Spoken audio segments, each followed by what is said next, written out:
مختلف آرگنز کا نام لے کے آپ نے فرمایا. مثال کے طور پر لنگس کے لیے، لنگس کی بھی تقریباً ہر بیماری کی اس میں شفا ہے. آپ نمونیا دیکھ لیں، ٹی بی دیکھ لیں، پلیورسی جس میں لنگس میں پانی پڑ جاتا ہے. یہ ٹی بی نمونیا میں نے اپنی طرف سے کہا ہے، ٹھیک ہے. اس کا چونکہ ہم نے ایکسپیرینس کر کے دیکھا اس لیے کہہ رہی ہوں. حدیث میں جو الفاظ آتے ہیں پلیورسی کا آتا ہے، ایستھما کا آتا ہے، کنجیشن اور کاف، اور اس کے علاوہ ذات الجنب کا لفظ آتا ہے. ذات الجنب کہتے ہیں لنگس کا ایک ایسا پھوڑا ہوتا ہے جس میں لنگس ہارڈ ہو جاتے ہیں، اور وہ اتنے ہارڈ ہو جاتے ہیں کہ ان کے اندر فلیکسیبلٹی ختم ہو جاتی ہے اور انسان 1-2 دن میں ہی ختم ہو سکتا ہے. اللہ تعالیٰ سب کی حفاظت کرنا. ڈاکٹرز اس پھوڑے کو کاٹ کے نکالتے ہیں، لنگس کا حصہ کاٹ دیتے ہیں. ان کے پاس صرف یہ علاج ہے اور کوئی علاج نہیں. جبکہ رسول اللہ صلی اللہ علیہ وسلم نے خست الہندی میں اس کو علاج فرمایا کہ اس کو کھلایا جائے مریض کو اور اس کو سنگھایا بھی جائے، سنف کرایا جائے. خست الہندی کو سنف بھی کرایا جائے کہ ڈائریکٹ لنگس کو ٹچ کرے. وہ ٹچ کیسے کرے گی؟ اس کا اسمیل جائے گی، ڈائریکٹ اسمیل اس کے انہیل کرے گا تو وہ اس سے بھی ٹھیک ہونا شروع ہو جائے گا. اور اس کے علاوہ اس کو اولیو آئل میں، ایکسٹرا ورجن اولیو آئل میں مکس کر کے رکھ لیں 1/10 کے ریشو سے یا 2/10 کے ریشو سے. 1 سے 2 چمچ 10 چمچ تیل میں مکس کر کے رکھ لیں، اور پھر اس مکسچر کا 1 چمچ صبح شام پیشنٹ کو دینا شروع کریں. یہ کس کس چیز کے لیے ہے؟ یہی خشک کھانسی کے لیے، ڈرائی کاف. آپ کا تو یہاں چونکہ ویدر بہت ڈرائی ہے، اکثر لوگوں کو خشک کھانسی الرجی ہو جاتی ہے. الرجک کاف، ڈرائی کاف اور گلے کے زخموں کے لیے، اور اس کے علاوہ پلیورسی کے لیے یہ سنف کرنے کا طریقہ. اور ایستھما کے لیے صرف سنف کرنا، ایستھما کے لیے سنف کرنا اور اس کے ساتھ اسی کا کہوا بنا کے دینا. کہوا کیسے؟ یعنی گرم پانی کر کے پیالی میں ڈالیں اور پیالی میں 1 ٹی اسپون خست الہندی ڈالیں، اس کو تھوڑی دیر سوک کر کے رکھ دیں اور پھر اس کو پی لیا جائے. کیسے؟ اگر تو بچہ ہے مثال کے طور پر تو اس کو آپ شہد ملا کے دے دیں، کوئی بات نہیں، شہد میں بھی شفا ہے. مگر بڑوں کے لیے شہد زیادہ نہیں. کبھی شروع کرنے کے لیے آپ سٹارٹ میں تو آپ کر سکتے ہیں لیکن بعد میں نہیں، کیونکہ شوگر لیول آپ کا مینٹین رہنا چاہیے. یہ ایون ڈائبٹیز میں بھی فائدہ دیتی ہے. ڈائبیٹک پیشنٹس کو بہت ریلیف دیتی ہے، اور بہت سے لوگوں کی ڈائبٹیز بھی ٹھیک ہو چکی ہے اس سے. لیکن میں یہ نہیں کہوں گی کہ آپ اس کو لینا شروع کر دوائیں بند کر دیں. جو دوا لے رہے ہیں اس کو بہت کیئرفلی ڈاکٹر کے مشورے سے ہی بند کرنا ہے. جب آپ کے رپورٹس اچھی آنا شروع ہو جائیں گی ڈاکٹر خود ہی کم کرنا شروع کر دیں گے. کوئی بھی بیماری ہے اگر اور اس کے لیے آپ کوئی میڈیسن مستقل لے رہے ہیں تو پلیز کوئی دوا فوری طور پر بند نہ کریں. وہ دوائیں لیتے رہیں، پھر ڈاکٹرز کو آپ چیک اپ کراتے رہیں. جب وہ آپ کے لیولز دیکھے گا اور وہ دیکھے گا کہ آپ اتنے ٹھیک ہو رہے ہیں، وہ خود بخود دوائیں کم کرتے جائیں گے انشاءاللہ. یہی طریقہ ہے، چاہے وہ کڈنی ریلیٹڈ پرابلم ہے، ہارٹ ریلیٹڈ ہے، واٹ ایور جو ہم سے بھی. اچھا، اب مثانے میں انفیکشن ہو سکتا ہے، بلیڈر میں، اس میں بعض اوقات سٹون اتنا بڑا ہوتا ہے کہ وہ یورین جو ہے وہ پاس نہیں ہو پاتا. جن لوگوں کو یورین کم آتا ہے اور اس کی وجہ سے ان کی باڈی میں سویلنگ شروع ہو جاتی ہے، یہ سویلنگ کو بھی دور کرتی ہے. خست الہندی سویلنگ باڈی کے اندر جیسے ورم ہو جاتا ہے، پھول جاتا ہے جسم. اور سویلنگ کے علاوہ کچھ لوگوں کے جسم میں پانی بھرا، واٹر ریٹینشن ہوتی ہے، ٹھیک، یہ وہ بھی ریلیز کرا دیتی ہے. اور آپ حیران ہو جائیں گے کہ تھوڑے دنوں میں آپ کا سائز پہلے سے ضرور کم ہوتا ہے. چاہے کسی کا زیادہ کم ہوگا، کسی کا کم ہوگا. جس میں پرابلم زیادہ ہے وہ تھوڑا دیر سے کم ہوگا، لیکن واٹر ریٹینشن اور سویلنگ یہ 2 تو چیزیں باڈی سے نکال دیتی ہے. اس میں کیئر کرنے کے لیے ایک چیز کا خیال رکھیے گا، جن لوگوں کو ان تمام پرابلمز کے ساتھ اگر ہارٹ برن بھی ہے، سینے کی جلن، السر ہے یا ایسیڈیٹی ہے، تو پھر وہ پہلے خست البحری استعمال کریں گے اور بعد میں خست الہندی استعمال کریں گے. میں خست الہندی کا تھوڑا سا چیپٹر کمپلیٹ کر لوں، پھر میں آپ کو بحری بھی بتاتی ہوں کیا ہے. اب دیکھیں، یورین میں جو بھی پرابلمز تھے اسی کی وجہ سے سویلنگ ہوئی باڈی میں یا لیگز میں یا پاؤں میں. آپ دیکھتے ہیں اکثر اینکل سوجے ہوئے ہوتے ہیں، یورک ایسڈ بڑھ جاتا ہے، یہ یورک ایسڈ کو بھی ٹھیک کرتے ہیں. باڈی ایکس، آپ دیکھیں یورک ایسڈ کی وجہ سے دردیں ہوتی ہیں، یا یورک ایسڈ نہیں تو آرتھرائٹس کی وجہ سے دردیں ہیں، یا تھک جانے کی وجہ سے عمرہ کرنے صحیح کرنے کے بعد تھکے اور اس کے بعد آپ کو جو درد شروع ہوا، آپ اپنی زمزم کی بوٹل میں ہی 1 چمچ ڈال کے لے جائیں ساتھ. آپ دیکھیں اس کو چاہے تھوڑا تھوڑا کر کے پئیں تو بھی پیا جا سکتا ہے. یعنی جو پانی آپ 1 ٹی اسپون اس میں ڈال کے سوک کرتے ہیں اس پانی کو ایٹ اے ٹائم پی سکتے ہیں, ایٹ اے ٹائم پی لیں. اگر ایٹ اے ٹائم نہیں پی سکتے اس کو 2-4 حصوں میں کر کے پی سکتے ہیں اور دن کے اینی ٹائم پی سکتے ہیں. ارلی مارننگ سٹارٹ ضرور کریں تاکہ جو الٹی آنی ہے آپ کو صبح آ جائے, کیونکہ وامٹ کچھ لوگوں کو نوزیا فیل ہوتا ہے اس سے, وہ پی نہیں سکتے بیکاز کچھ لوگوں کے اثرات ہوتے ہیں. اور آپ حیران ہوں گے اس سے اثرات بھی کم ہوتے ہیں, کیونکہ جو جن اندر بیٹھا ہوتا ہے اس کو بھی بہت بری لگتی ہے, اور جب وہ وامٹ کرتے ہیں تو اس سے ان کا جن بھی نکل جاتا ہے. حبہ سودا, زمزم, خست الہندی یا بحری, یہ ایسی دوائیں ہیں, یہ لازوال دوائیں ہیں. ان سے, اور چوتھی چیز حجامہ, یہ 4 چیزیں ایسی ہیں جن سے جنات کو بھی تکلیف ہوتی ہے, وہ بھی جسم کو چھوڑ دیتے ہیں. آپ کہیں گے جن کہاں سے آگے, وہ تو کبھی کسی سائنس نے جو ہے وہ ریسرچ کر کے نہیں آج تک بتا سکی. اسی لیے کہا جاتا ہے کہ انبیاء علیہ السلام لوگوں کا مکمل علاج کیا کرتے تھے اور ان کو شفا یاب کیا کرتے تھے, کیونکہ ہر انسان جس دنیا میں آتا ہے اس کے ساتھ ایک شیطان جن بھی پیدا کیا جاتا ہے. اور حدیث میں آتا ہے کہ جب ایک بچہ روتا ہے تو اس کے ساتھ جو شیطان پیدا کیا جاتا ہے جب وہ اس کو ٹچ کرتا ہے تو بچہ روتا ہے. سائنس کہتی ہے جب اس کے لنگس میں ایئر آتی ہے تو بچہ روتا ہے, کیونکہ اس کو جن نظر نہیں آتا. جب کسی کو جن ہی نظر نہیں آئے گا اس کا علاج کیا کرے گی؟ تو آج کی جو سائنٹیفک ریسرچ ہے وہ ادھوری ہے, لیکن اللہ کا علم بہت وسیع ہے.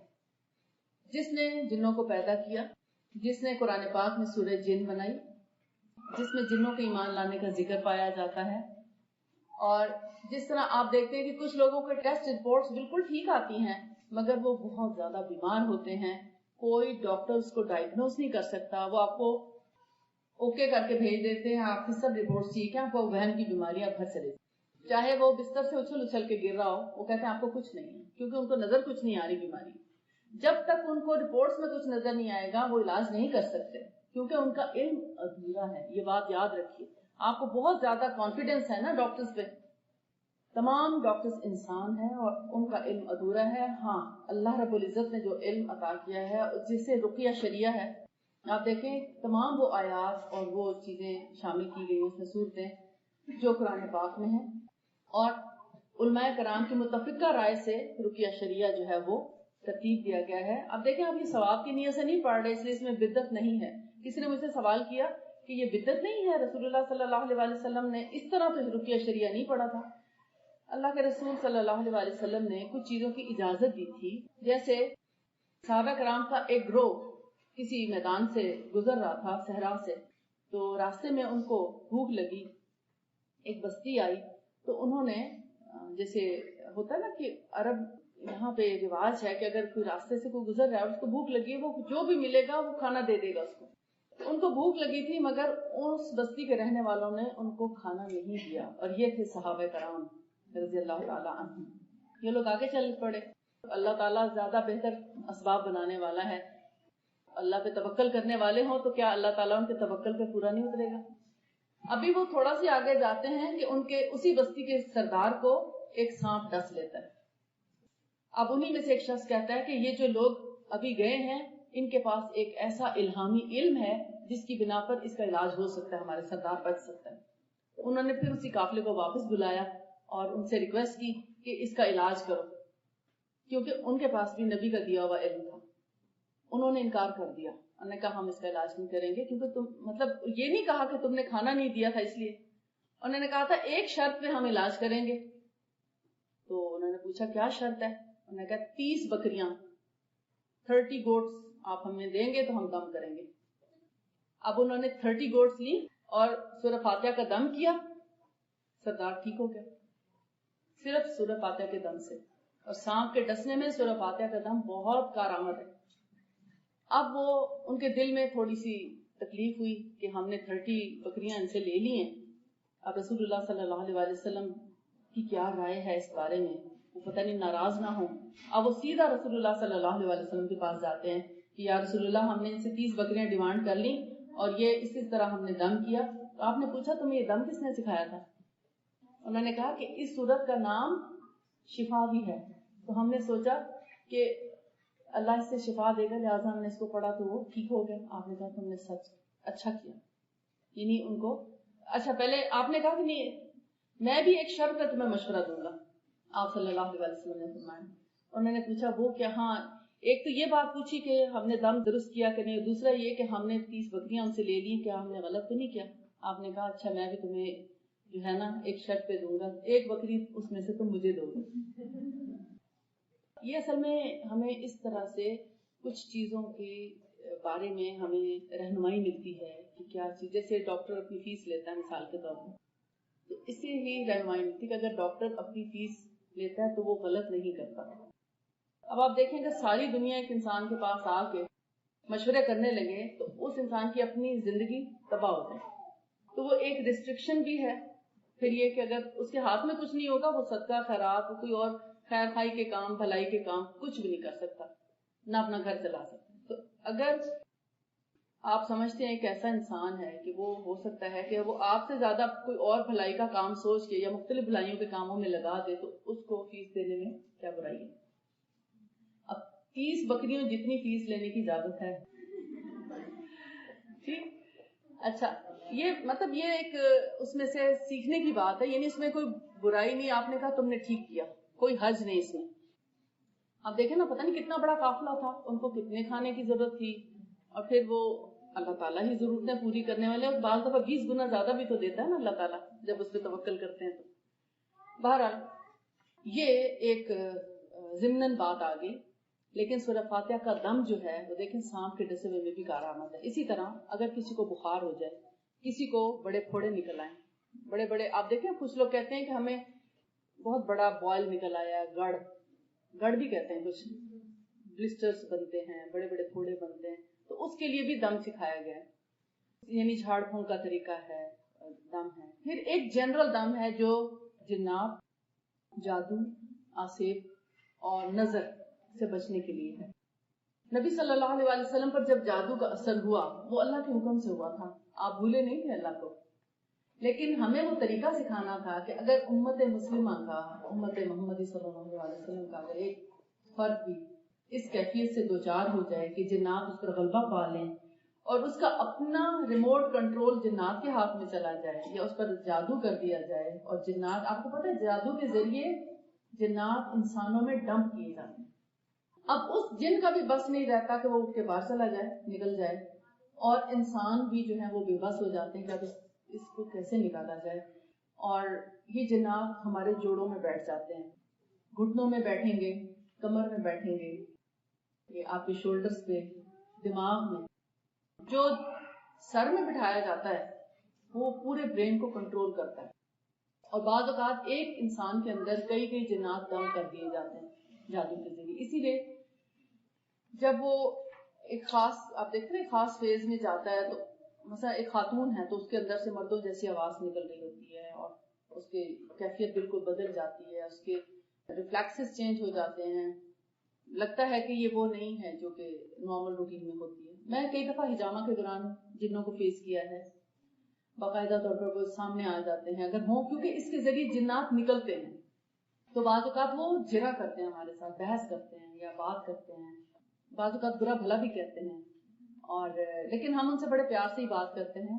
بحث والی، یعنی وہ بحث کرنے کی کوشش کرتے ہیں مگر ہم ان کو بڑے تحمل سے، آرام سے، جیسے ایک بچے کو سمجھایا جاتا ہے اس طرح بات کرتے ہیں، اور کوشش یہ کرتے ہیں کہ اس کو مسلمان کر دیں. اگر ایک چیز ظاہر ہو گئی ہے تو اسے ہم کہتے ہیں کہ تمہارا فائدہ اسی میں ہے کہ تم ایمان لے آؤ، مسلمان ہو جاؤ، تو تم اس سے بھی آزاد ہو جاؤ گے اور تمہاری اپنی دنیا بھی سنورے گی، آخرت بھی سنورے گی.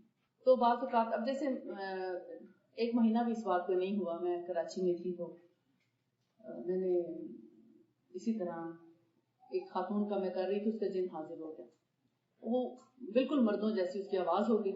اور پھر یہ ایسے لوگ نا پلک نہیں چھپکتے، جب جنات غالب آ جاتے ہیں تو وہ بالکل سٹیل ہو جاتے ہیں ان کی آنکھیں. تو اس نے کہا کہ مجھے چھوڑ دو. میں نے کہا تمہیں نہیں چھوڑنا، میں، یہ حقیقت ہے. اور جی آواز بدل گئی نا.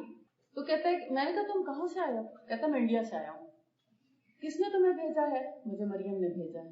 اب میں نے اس کی مدر ساتھ تھی, میں نے پوچھا مریم کون ہے؟ یہ جھوٹ بھی بولتے ہیں بعض اوقات, تو کہتے ہیں کہ اس کی جٹھانی کا نام مریم ہے, اور وہ دیورانی جٹھانی کا نام اس لیے لیتے ہیں تاکہ آپس میں لڑائی ہو خاندان میں, حالانکہ ضروری نہیں ہوتا. اب دیکھیں آپ بھی کسی کی جٹھانی ہوں گی اور آپ بھی کسی کی دیورانی ہوں گی, بہت کم ہی ایسا ہوتے جو اکلوتے ہوتے ہیں. ٹھیک, تو اگر آپ پر کوئی ایسا الزام لگائے تو کیا واقعی آپ جادو کرنے والوں میں سے ہوں گے یا جنات کو بھیجنے والوں میں سے؟ نعوذ باللہ. تو یہ جھوٹ بولتے ہیں تاکہ آپس میں خاندانوں میں نا اتفاقی ہو. کبھی نند کا نام لے دیں گے, کبھی ساس کا, کبھی بہو کا, کبھی بھابھی کا. تو ان کی باتوں میں یقین نہیں کرنا چاہیے. میں نے سے کہا کہ تم بہت بات مانتے ہو, تم آ گئے. اچھا اگر تم اتنی بات ماننے والوں میں سے ہو تو ایک میری بھی مان لو. تو میں نے کہا تم ایسا کرو, سب کی باتیں چھوڑو, تم ایمان لے آؤ. کہتا نہیں میں تو ہندو ہوں, میں نہیں لاؤں. ایسے پھر وہ سچ چھٹکتے, نہیں میں ایمان نہیں لاؤں گا. خیر میں نے پھر اس سے پوچھا, میں نے کہا تمہیں پیدا کس نے کیا ہے, یہ دنیا کس نے بنائی ہے, تم نے آخر مرنا تو ہے نا, جانا تو ہے نا اپنے رب کے پاس, تو کیوں اپنی آخرت کو خراب کرتے ہو؟ تمہیں ایک اچھا موقع مل رہا ہے, میں تمہیں کلمہ پڑھاتی ہوں, پڑھو لا الہ الا اللہ محمد رسول اللہ. تمہارا بہرحال ایک لمبی کہانی ہے, اتنا وقت نہیں ہے کہ میں آپ کو اتنی ڈیٹیلز میں جاؤں, لیکن الحمدللہ اس کا جن نکل گیا. کیسے کہ جب اس کا حجامہ شروع کرتے تھے تو وہ حاضر ہو جاتا تھا, حجامہ نہیں کرنے دیتا. تو اس کے سر کا حجامہ یہ جنات اور شیاطین اور جادو وغیرہ کے اثرات کو دور کرنے کے لیے 0.32 لگایا جاتا ہے, اور اس سے وہ لوگ بے بس ہو کر نکل جاتے ہیں. خیر اس کے تھوڑا بہت اثر پھر بھی نظر آیا جب وہ اٹھنے لگی, اور اس میں اچھا وہ جب بھی آتا تھا اس کو ایک دم وامٹ ہوتی تھی, مطلب آواز زور سے نکالتا تھا جیسے کسی کو وامٹ ہونے والی نوزیا کی آواز جیسے نکالتے ہیں.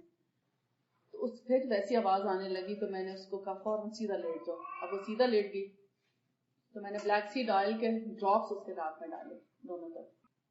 تو جس طرح کوئی چیز بہت اونچائی سے پانی گرتا گڑ گڑ کی آواز آتی ہے نا, اس طرح سے بوتل میں سے جیسے پانی تیزی سے نکلتا ہے تو آواز آتی ہے. تو اس طرح سے آواز آئی اور اس کے بعد وہ ریلیکس ہو گیا. کیونکہ یہ بلیک سیڈ جو ہے, بلیک سیڈ آئل, یہ بھی جنات کو نکالنے کا ایک ذریعہ ہے. ان کو ناک میں ڈالنا آنکھ کے اپنے فائدے کے لیے ہے. یہ بھی بہت کڑوا لگتا ہے ناک میں ڈالتے ہیں, بہت برا لگتا ہے. یہ سائنس کا پورا علاج بھی ہے, سائنوسائٹس, ہیڈ ایک, مائگرینز, ان کے لیے بلیک سیڈ آئل اگر آپ ناک میں ڈالیں تو آپ کا ہیڈ ایک اور مائگرین ودن 5 منٹس جاتا ہے. 10 drops each nostril, 20 drops total, 10 drops ادھر 10 ڈراپس, وہ تھوڑا سا ہے سیمپل ہمارے پاس. پھر اسی طرح کلونجی کا تیل, یہ پورے ڈراپر کے ساتھ بنایا ہوا ہے, آپ دیکھیے گا ڈراپر بھی اس کے آگے بنا ہوا ہے, ورنہ پرابلم ہوتی ہے کہ آپ ڈالیں کیسے. اسی طرح خست البحری اور ہندی, یہ گلے کی خرابی, ٹانسلائٹس, ماؤتھ السرز. بحری جو ہے وہ السرز کے لیے بہت اچھی ہے, اسکن ڈیزیزز کے لیے بہت اچھی ہے, کہ جلد پر اگر کوئی دانے پھوڑے پھنسیاں کوئی ایسی چیز ہے تو اس کو پانی میں ملا کر یا شہد والے پانی میں ملا کر لگایا جائے تو پھوڑے پھنسیاں, الرجی جو ہے اس سے کیور ہو جاتی ہے. اگر جلا ہوا ہے تو شہد میں ڈائریکٹ خست البحری کا پاؤڈر, یہ آپ کے سامنے ہے, آپ بعد میں دیکھ لیجئے گا.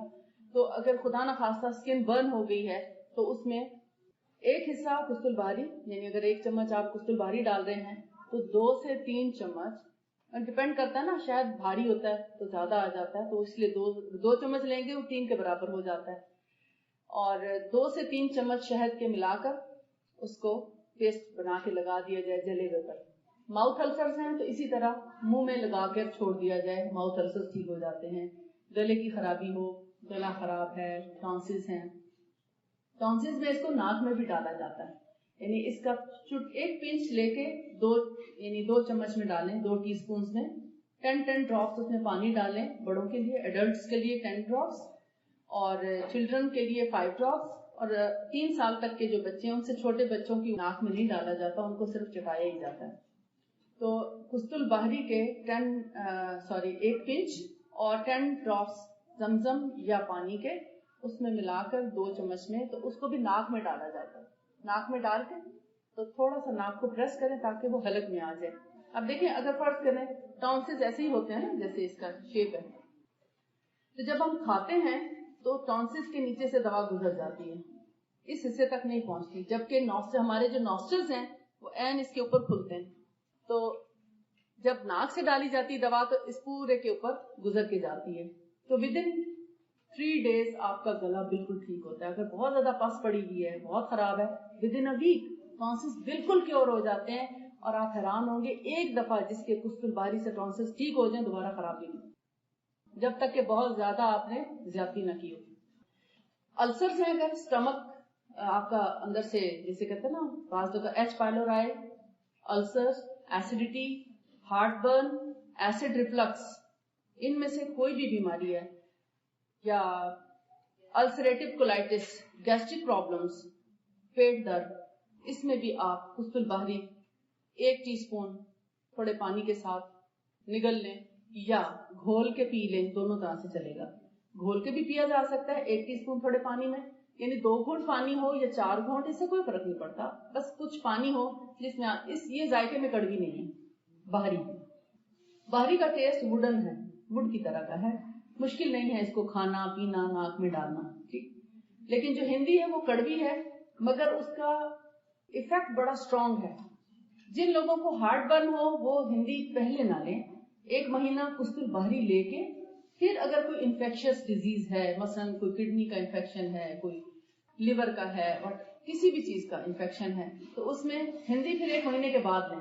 میں نے یہی طریقہ آزمایا, الحمدللہ بہت کامیابی ہوئی, لوگوں کے السر ٹھیک ہوئے, ایسیڈیٹیز, ایسڈ ریفلکس, یہ سینے کی جلن, سب کچھ ٹھیک ہوا ماشاءاللہ. منہ کے ماؤتھ السر آپ دیکھیں ڈاکٹرز کے پاس کوئی علاج نہیں, وہ اینٹی بایوٹک بھی نہیں دیتے, کام نہیں کرتی.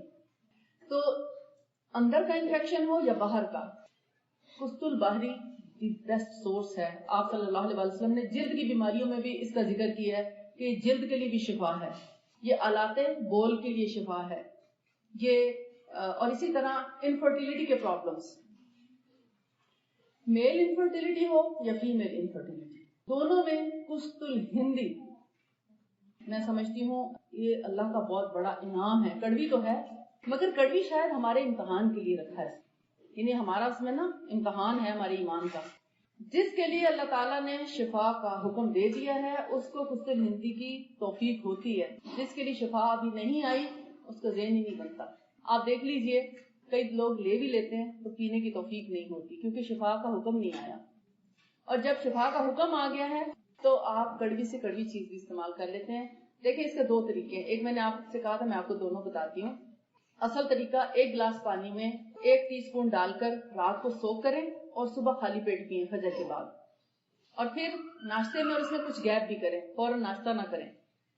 اور دوسرا طریقہ یہ کہ اگر آپ زیادہ مقدار میں پانی نہیں پی سکتے کڑوا, تو 2 گھونٹ پانی میں آپ 1 ٹی اسپون مکس کر کے رات کو سوک کر دیں, صبح وہ 2 گھونٹ جلدی سے پی لیں, اور اوپر سے 1 گلاس سادہ پانی پی لیں.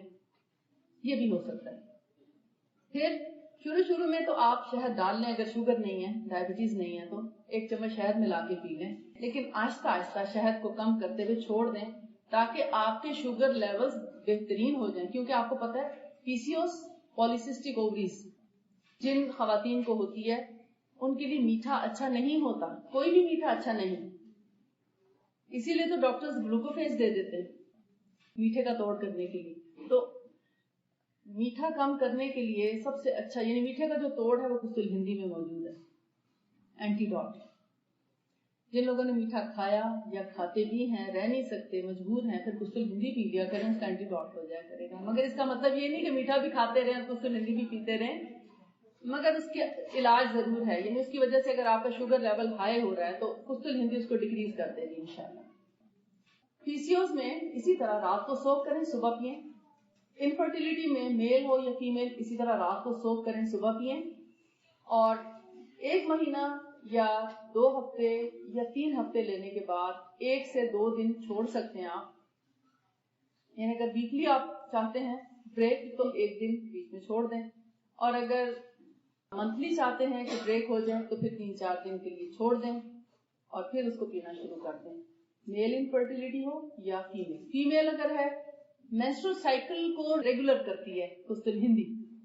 جن لوگوں کے مینسز بالکل ہی نہیں ہوتے وہ بھی آ جاتے ہیں. جن کے irregular ہیں, کبھی آتے ہیں کبھی نہیں آتے, 1 مہینہ آئے, 2 مہینے نہیں آئے, 3 مہینے نہیں آئے, 4 مہینے, پھر آتے ہیں تو 2 مہینے رہتے ہیں. یعنی آ جائیں تو جاتے نہیں, چلے جائیں تو آتے نہیں. ان کو بھی ریگولائز کرتی ہے. ٹھیک, لینے کا طریقہ یہی ہے، جب تک 3 مہینے، آپ کہیں گے کب تک لیں، جب تک 3 مہینے ریگولر مینسز نہیں آ جاتے ان کو لیتے رہیں. 3 سائیکلز ریگولر آنے کے بعد آپ اس کو چھوڑ سکتے ہیں. اور جن لوگوں کو انفرٹیلٹی کا پرابلم ہے، سیم میتھڈ ہے لینے کا، لیکن جب پریگنینسی پازیٹیو آ جائے تو اس کو 3 مہینے کے لیے اسٹاپ کر دیں.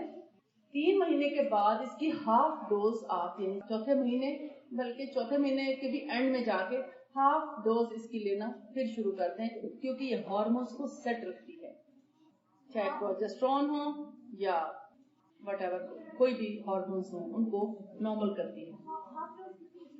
ہاف ٹی اسپون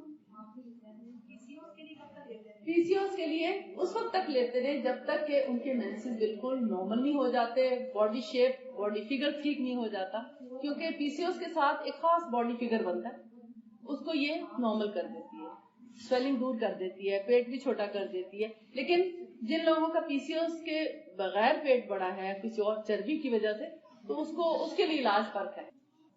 یہ کسی پرابلم کے ساتھ، یعنی جیسے کڈنیز پوری طرح فنکشن نہیں کر رہے تو سویلنگ ہونا شروع ہو گئی، یا پی سی اوز کی وجہ سے اور باڈی میں واٹر ریٹینشن یا جو ہے سویلنگ شروع، اس کو ٹھیک کر لیتی ہے، لیکن اس کے لیے علاج نہیں کرتا. اس کے لیے ویسے ہم نے ایک نیچرل سلمنگ فارمولا بنایا، سب مصنوعی چیزیں ہی ہیں، جیسے سنا مکھی ہے، گریپ ونیگر ہے پیور، اور اسی طرح کی کچھ چیزیں ہیں جن کو ملا کے ہم نے ایسا کمبینیشن بنایا ہے جس میں کسی قسم کی کوئی میڈیسن یا کوئی کیمیکل نہیں ہے، آل نیچرل، اور کوشش یہ کی ہے کہ آرگینک بھی ہوں. ویٹ ریڈیوسنگ فارمولا ہے، نیچرل ویٹ ریڈیوسنگ. اس وقت تو ہمارے پاس نہیں ہے کیونکہ اتنی چیزیں میں لا نہیں سکتی، جو لائی تھی وہ سیل ہوگی. وہ آپ پاکستان سے آرڈر کر سکتے ہیں. میں صرف ایک سمپل سا آپ کو طریقہ بتا دیتی ہوں. فرض کریں اگر آپ کو پاکستان سے آرڈر کرنا ہے، پاکستان میں سے کوئی آ رہا ہے، اگر چاہے وہ کراچی سے آ رہا ہے یا پشاور سے، نو پرابلم، یا لاہور سے، وہاں کا ایڈریس دے دیں ہمیں اور وہاں کا کانٹیکٹ نمبر اور اس پرسن کا نام دے دیں. وہ چیزیں بائی میل ان تک پہنچ جائیں. بس ہمیں فلائٹ کا ایک رف آئیڈیا دے دیں کہ اتنے دنوں کے بعد کی فلائٹ ہے، اس سے پہلے وہ چیزیں وہاں پہنچ جائیں گی. آن لائن پیمنٹ کر دیں. جی نہیں، ویب سائٹ سے نہیں، وہ خود بھی پاکستان سے بھی کر سکتے ہیں. اگر آپ نے یہاں سے پیمنٹ کرنی ہے یہاں بھی کر دیں.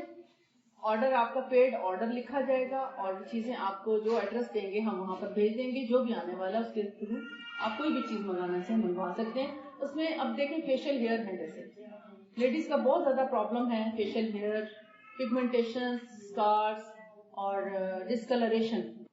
جیسے کہتے ہیں ہم لپسٹک چھوڑ نہیں سکتے کیونکہ ہونٹ جو ہے اتنے کالے ہو چکے ہیں کہ اب اس کو چھوڑ نہیں سکتے. اب کچھ تو لپسٹکس کا بھی ایسا ہے، یعنی اثر کہ وہ اس کی وجہ سے ہونٹ کالے ہو جاتے ہیں. جی ہاں، ٹون خراب ہو جاتی ہے لپس کی، تو اس کے لیے بھی، اور یہ ساری پرابلمس کے لیے ایک ہی دوا ہم نے بنائی ہے. یہ بھی اسکن کے لیے بہت اچھا ایک ٹونک ہے. یہ بھی مصنوعی چیزوں سے ہی بنایا گیا ہے.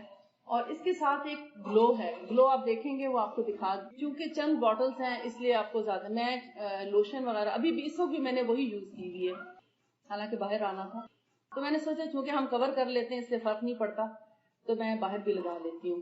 لوشن کی جگہ میں وہی یوز کرتی ہوں. اور وہ آپ دیکھیں گے اس میں کوئی خوشبو بھی نہیں ہے. آپ پریشان ہوں گے کہ یعنی تھوڑی سی آپ کو اسمیل اچھی نہیں لگے گی اس کی بھی، کیونکہ وہ بیسیکلی ٹریٹمنٹ ہے آپ کی اسکن کا. اس میں کوئی جتنی خوشبودار چیزیں ہوں گی اتنی ہی نقصان دہ بھی ہوں گی. چاہے وہ سوپ ہوں، شیمپوز ہوں، آپ جب خوشبو کے بیس پہ لیں گے آپ کو کبھی فائدہ نہیں ملے گا. وہ صرف آپ کے دل کو ایک تسکین ضرور ہوگی، ادروائز کچھ نہیں. اس میں کوئی خوشبو نہیں ہے، بلکہ آپ کو ذرا عجیب سی اسمیل آئے گی کیونکہ اس کے اندر بھی ہنی اور اس طرح کی نیچرل چیزیں ہیں سب. تو اس کو جب بھی آپ نے یوز کرنا ہے، کچھ لوگ کہتے ہیں میرا منہ تو ایسا اسٹکی ہو گیا، وہ اس لیے کہ ڈرائی منہ پہ نہیں لگانا ان کو. یہ فیشل پاؤڈر جو ہے جس کا میں نے ابھی اسکارز وغیرہ اور اس کے لیے فیشل ہیئر کے لیے ذکر کیا، وہ بھی، اور گلو بھی، یہ دونوں چیزیں فیس واش کرنے کے بعد تھوڑا گیلا گیلا فیس ہو اس پر لگائیں. اگر صرف گلو اپلائی کرنا چاہتے ہیں لوشن کی جگہ تو ½ ٹی اسپون جتنا آپ اپنی ہتھیلی پہ ڈالیں اور اس کو ہاتھ پہ لگا کے فیس پہ بھی لگا لیں.